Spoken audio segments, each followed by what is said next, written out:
안녕하세요. 4월 4일 월요일 아침 말씀 목사입니다. 오늘도 하나님의 말씀 앞에 나오셔서 하나님의 말씀으로 하루를 힘있게 살아내시려 하는 우리 성도님들을 주님의 이름으로 축복합니다. 오늘도 이 말씀 가지고 말씀 붙드시고 힘있게 살아내시기를 바랍니다. 그럼 우리에게 주신 하나님의 말씀 보시겠습니다. 우리에게 주신 하나님의 말씀은 요한복음 15장 1절에서 10절 말씀입니다.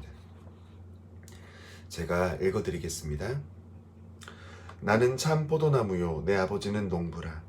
무릇 내게 붙어 있어 열매를 맺지 아니하는 가지는 아버지께서 그것을 제거해 버리시고 무릇 열매를 맺는 가지는 더 열매를 맺게 하려 하여 그것을 깨끗하게 하시느니라. 너희는 내가 일러준 말로 이미 깨끗하여졌으니 내 안에 거하라. 나도 너희 안에 거하리라. 가지가 포도나무에 붙어 있지 아니하면 스스로 열매를 맺을 수 없음 같이 너희도 내 안에 있지 아니하면 그러하리라.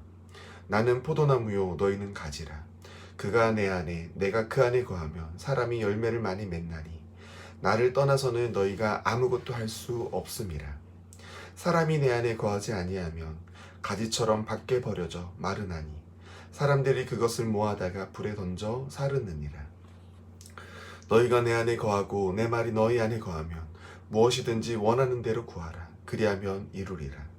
너희가 열매를 많이 맺으면 내 아버지께서 영광을 받으실 것이요 너희는 내 제자가 되리라. 아버지께서 나를 사랑하신 것 같이 나도 너희를 사랑하였으니 나의 사랑 안에 거하라. 내가 아버지의 계명을 지켜 그의 사랑 안에 거하는 것 같이 너희도 내 계명을 지키면 내 사랑 안에 거하리라. 아멘. 오늘 함께 읽으신 본문은 예수님께서 자기 자신을 우리에게 소개해 주신 본문입니다. 요한복음에는 예수님께서 나는 무엇이다 라고 7번 설명해 주십니다. 그러면서 이 땅에 오신 예수님이 어떤 분이신지를 우리에게 비유를 통해 소개해 주시는 겁니다. 그 중에 오늘 읽으신 본문은 예수님의 마지막 자기 선포인 나는 참 포도나무이다 입니다. 예수님께서는 자신을 참 포도나무라고 말씀하시고 덧붙여서 내 아버지는 농부라고 말씀해 주십니다. 하나님은 농부이시고 예수님은 참 포도나무라는 겁니다. 농부가 참 포도나무를 어떻게 아나요? 열매를 얻기 위해서 기르겠죠. 좋은 열매를 맺기 위해서 참 포도나무를 가꿀 겁니다.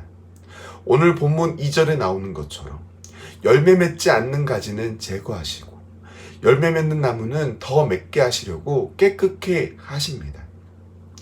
하나님께서 예수님을 보내시고 아무 일도 안 하시는 것이 아니라 농부가 자기 농작물을 정성을 다해 기르듯이 가꾸고 기른다는 것입니다. 깨끗하게 함으로 열매를 더 맺게 하시려는 하나님 아버지의 노력을 우리는 볼 수 있습니다. 그럼 하나님은 농부이시고 예수님은 참 포도나무를 비유했다면 거기에 우리는 무엇일까요? 오늘 본문 5절을 보면 우리 보고는 가지라고 하고 있습니다. 참 포도나무에 붙어서만 살 수 있는 가지가 바로 우리라는 겁니다. 왜 그러죠? 가지는 나무에 붙어 있어야만 생명되는 영양분을 공급받을 수 있기 때문입니다. 가지에서 떨어져 나가면 아무리 생기가 있어 보여도 그건 말라 죽어가는 과정 가운데 있는 가지입니다. 그리고 그 가지의 결국은 불에 던져져서 불사르기만 할 뿐입니다. 우리는 오직 예수님께 붙어 있어야만 생명을 얻을 수 있고 공급받을 수 있습니다. 그럼 예수님께는 어떻게 붙어 있을 수 있나요? 예수님께서 우리 눈에 보이는 것도 아니잖아요. 그거는 오늘 본문 7절의 말씀 가운데에서 그 방법을 찾아볼 수 있습니다. 오늘 본문 7절은 이렇게 나옵니다. 너희가 내 안에 거하고 내 말이 너희 안에 거하면 무엇이든지 원하는 대로 구하라. 그리하면 이루리라. 4절에서는 내 안에 거하라. 나도 너희 안에 거하리라 라고 말씀하지만 7절에는 이거를 좀 더 우리가 이해할 수 있게 너희가 내 안에 거하고 내 말이 너희 안에 거하면 이라고 말씀해 주십니다. 예수님의 말씀이 우리 안에 거하는 것이 우리가 주님께 붙어 있다는 말입니다. 우리는 우리 안에 항상 주님의 말씀을 담아둬야 합니다. 그리고 곱씹어야 합니다. 그 안에만 생명이 있습니다.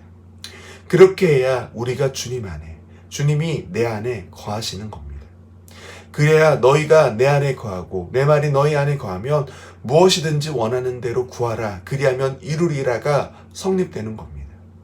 우리가 주님 안에 거하고 주님의 말씀이 내 안에 거할 때 우리는 과연 무엇을 구할까요? 우리는 세상의 자랑, 성공, 유익을 구할까요? 아니면 주님이 기뻐하시는 일들, 영혼 구원과 하나님의 지혜와 주님이 주시는 평안을 구할까요? 당연히 세상은 줄 수 없는 오직 주님만이 주실 수 있는 평안과 지혜를 구하지 않을까요?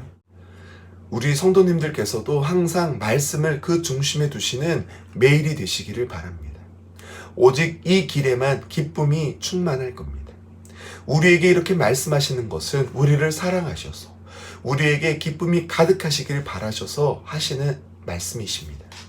우리보다 더 우리를 사랑하시는 예수님의 귀한 말씀에 귀를 기울이셔서 항상 우리의 중심에 하나님의 말씀을 두므로 주님께 영원한 생명을 공급받으시는 우리 문화촌제일교회 성도님들 되시기를 바라며 오늘 말씀을 마치도록 하시겠습니다.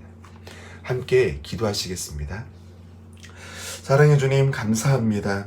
저희들 주님의 말씀을 사모하여 오늘도 이렇게 말씀 앞에 나왔습니다. 주님의 말씀을 사모하는 자들의 이 열심을 기뻐 받아 주시옵소서. 저희들 오늘 허락하신 말씀처럼 항상 우리의 중심에 하나님의 말씀을 새기게 하시고 주님과 늘 동행할 수 있는 그런 삶 살기를 소원합니다. 참 포도나무이신 주님께 붙어 있으므로 우리의 삶에 열매가 맺히게 주님 도와주시고 그 열매가 풍성하기를 그리고 주님이 주시는 기쁨이 항상 넘치기를 주님 간절히 바랍니다. 혹시 고단한 인생을 경험하고 계시는 성도님들이 계신다면 세상이 아닌 주님으로부터 위로를 받게 하여 주시고 우리 성도님 가운데에 평안이 임할 수 있도록 도와주시옵소서. 이 시간에 하나님의 도우심을 경험할 수 있도록 도와여 주시옵소서. 저희들 오늘도 우리의 힘과 능력과 생명 되시는 주님 한 분만을 저희들 의지하오며 이 모든 기도 예수님의 이름으로 기도 올려 드립니다. 아멘.